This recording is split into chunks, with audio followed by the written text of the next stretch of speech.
Hey guys, down to the last two videos. Today is Curse of Chucky. This movie came out in 2013. This was actually a direct to DVD, much like Cult of Chucky was. Well, Cult of Chucky was direct to DVD and to Netflix, and that's really kind of a shame because it is, in my opinion, probably the second best one out of the whole series. It's a very strong movie. They took a break between Seed of Chucky and this one, and they were able to reevaluate, I guess you could say. They decided to take the series back to its more horror-oriented roots, and this is a true horror movie, much like the original.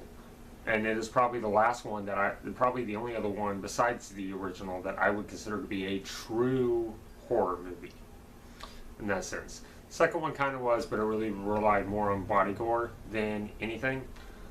It strayed away from the comedy Bride of Chucky and Seed of Chucky.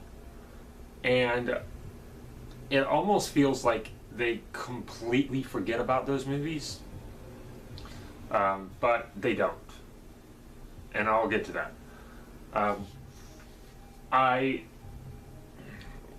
think one of the main things that I loved about this movie in particular is that it's set in one place.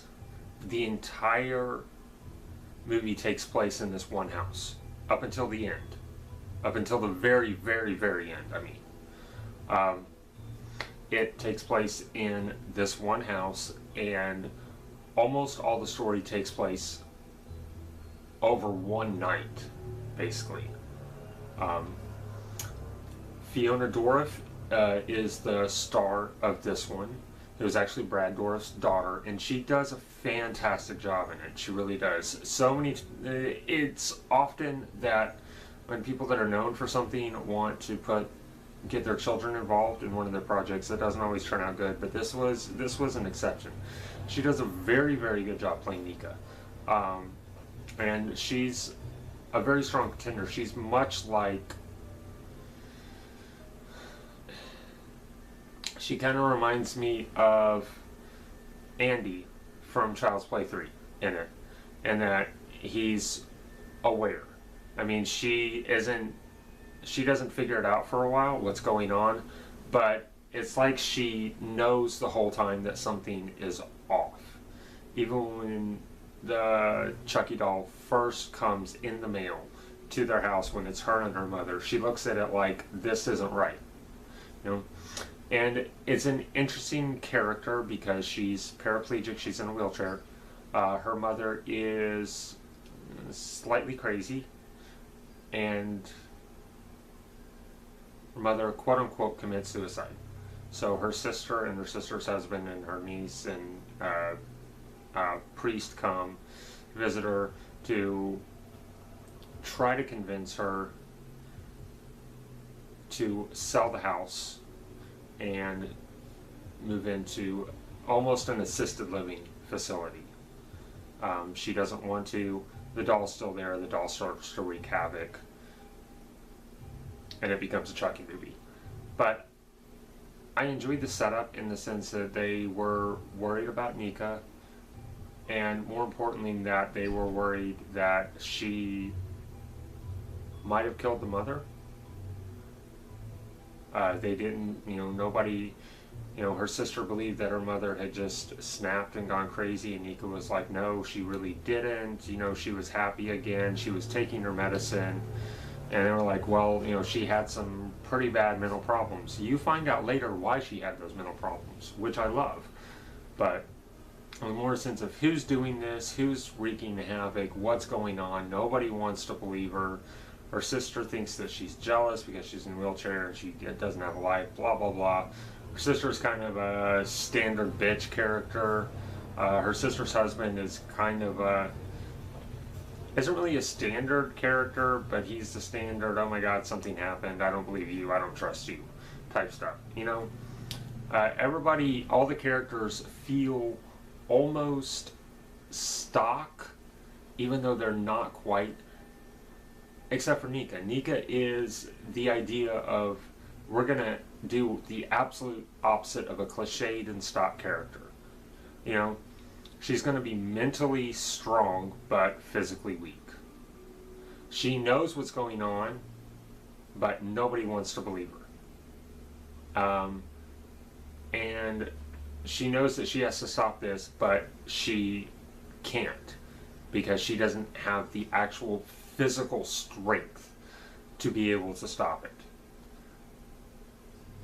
And I thought that that worked. It's very beautifully shot. Like I said, it takes place over one night in this house, the entire movie. And I think that that really worked. No changing of location, no different days, nothing like that. Just from the moment that the sister and husband arrive until the movie ends is one night. And it's awesome in that sense. I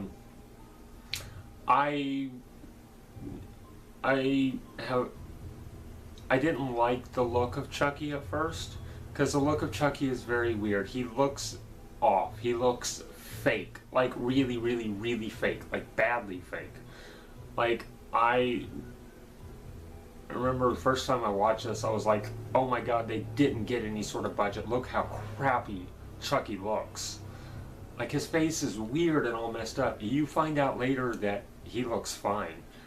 He has prosthetics all over his face to cover the scars that are still there. This movie does such a fantastic job of tying into every other movie in the franchise. All of them, including Bride and Seed of Chucky. It takes every single movie, and it at least makes a reference that these movies happened and all these events happened. And they all tie together. A lot of people were concerned that after they released Bride and Seed of Chucky that they were retconning the movies in some weird way. They're not. And this one, I was concerned the first time I watched it that they were retconning Bride of Chucky and Seed of Chucky, which it would have been okay, but at the same time not really. I wouldn't have liked it. I think that they needed to take all into account, even if they maybe don't want to talk about Bride and Seed of Chucky, but it doesn't. This movie ties into all of them, and they're all continuous. They all make sense. The plot is driven, and there is a significant timeline happening throughout the whole movie, you know? The only thing that twisted it a little bit was the idea of when Chucky and Tiffany were together and all the stuff that happened with Nika and her mother, which everything gets tied in. But I don't want to go too much into all the plot in any sort of spoilers. But I will say this. The way they end up tying everything together at the end, this was the first movie that ended with Chucky still being alive. The way everything gets tied in together with Tiffany and Jennifer Tilly, Tiffany / Jennifer Tilly, Andy,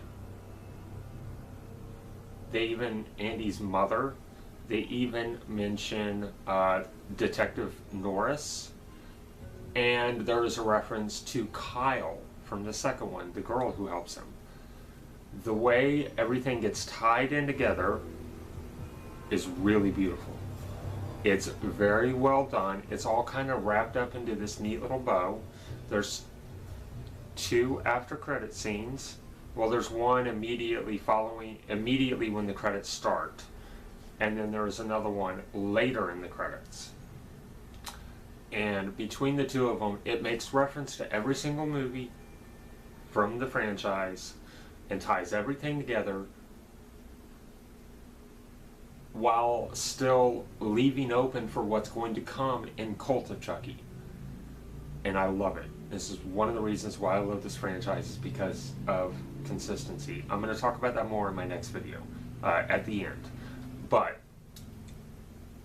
that's probably my favorite thing about this movie. Besides the fact that it's an actual horror movie like the first one, there's some legitimate scares. It's very well done, and the fact that it all takes place in one night. And I love when movies do that. I love when movies give a limited time frame for when the events are happening and a limited location. I think that it makes the movies better. It makes them more tense. Especially when you have a character who's in a wheelchair and can't go certain places. Can't do a lot of things. It limits everything, and it makes it more tense and more suspenseful. But I love the references, I love the tie-ins. And these aren't cheesy references like in Bride of Chucky or Seed of Chucky. These aren't meta self-aware references. These are more consistent timeline and history references that, you know, this is where the series started. This is where this whole story started. You know, and they finally give a true beginning to this story in the movie, to how everything ties together. And I haven't seen Cult of Chucky yet. I'm looking forward to it. That's next. But I know some of the people and actors that are back playing certain characters. So I know that Cult of Chucky is really going to finally tie everything together. And I love that they're doing it. Between all the consistencies, the rush shootings, things like that. While I love this series, there's, you know what I'm talking about? I keep on talking about all the things I was going to talk about in the next episode. So I'm going to cut it out and leave it all. Good movie. I love this. Probably my second favorite out of the whole series. Stay tuned for Cult of Chucky, and then we're going to be done. Today is Monday, October 23rd, as I'm shooting this. And yeah, I've only uploaded 2 to YouTube, so I'm going to work on that next. I'm going to get you another one up, and I'm going to get all these out by the end of the month, I promise you. So stay tuned, and hope you guys are enjoying the month of Halloween.